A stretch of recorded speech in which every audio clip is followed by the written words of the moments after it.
तिकडे भाजपनं मिशन बारामती आखले आणि त्यावरूनच आता अजित पवार यांनी भाजप आणि देवेंद्र फडणवीस यांच्यावर खोचक सवाल केलाय।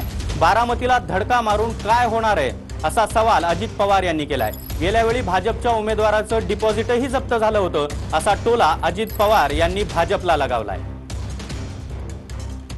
केंद्र सरकारने 2% द्यायचं कबूल केलेलं होतं ते आता बंद केलं का? शेतकऱ्याला 0% व्याजाने पैसे मिळू नये का बंद केलं?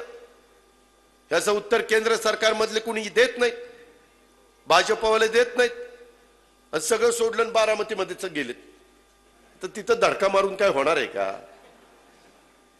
मागा असंच मागच्या इलेक्शनला कोणाला तरी उभं केलं, म्हणलं राहा मी कुठली इलेक्शन असली तर समोरचा माणूस ताकदवान समजूनच इलेक्शनला उतरतो। ती ताकदवान म्हणून उतरलो, त्याच्या सकट सगळ्याची डिपॉझिटच गेली। मला काहींनी विचारलं आता हे येणारे ते येणारे येऊ द्या, म्हणलं तुमचं काय पोटात दुखतंय, आम्ही त्यांचं स्वागत करू, त्यांचा अधिकार आहे।